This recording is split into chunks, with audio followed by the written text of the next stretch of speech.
Good afternoon and welcome to Search for Truth Reality. I'm Walter Noasad, and this is a pod update. Believe it or not, well, it's going to have more than just a pod update. Hey, look, just as a reminder, everybody out there and the newcomers regarding the pod updates, I am at the mercy of the pod members insofar as being able to provide information, because I can't report on anything if they're not doing anything. It's not that they're not doing anything, it's just that they're moving very slowly. They may be doing stuff I just don't know. I don't know.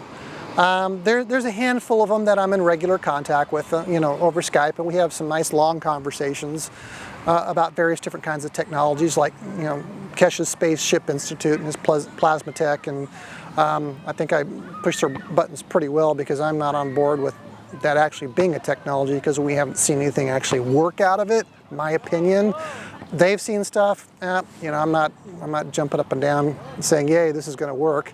But the thought is that maybe they can incorporate it into creating a power supply for the OTCX-1. Maybe they stick it in inside the Utron. Who knows? I don't know. There's probably some other things that they want to do with it as well. What else? I had a recorded conversation with one of the pod members, and this is a guy I'm in regular contact with, at least once or twice a week. And we recorded that with the intent of sharing it with you all, but he wanted to review that before giving approval to release it, and I think we just decided this morning that it's probably best if we just go ahead and re-record that whole conversation, because it just wasn't sounding good. It was like impromptu drop of the hat, and it was just sounding ridiculous, right? Next up, regarding the headband that I mentioned before I go on to the headband, let me finish up with the pod update. There's a new pod member, a new group actually, a group of one, and this guy's an engineer, and he's not in the continental US, he's somewhere else in the world, and he's taken some pretty serious strides towards constructing his own craft, and the tack he's taking is he's making it small. So how did he describe it? He said it was about the size of a gramophone disc. So I'm going to guess it's probably about that big. So he's making it really small. He sent me a couple of pictures over the last week. One was of the various component parts of the central rotating Utron, what would you call that? Accumulator assembly. So that's central rotating disc in the middle. And also, what else? He had some other components of the craft that he made. I think the landing gear and a couple other things, which he had actually created on a 3D printer, so he scaled everything down. The guy's an engineer, go figure.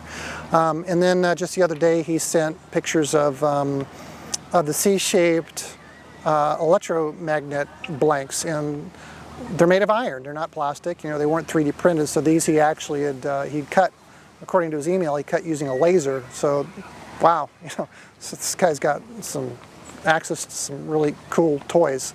Anyhow, so it's going to be neat to kind of follow this guy and see how far he takes it.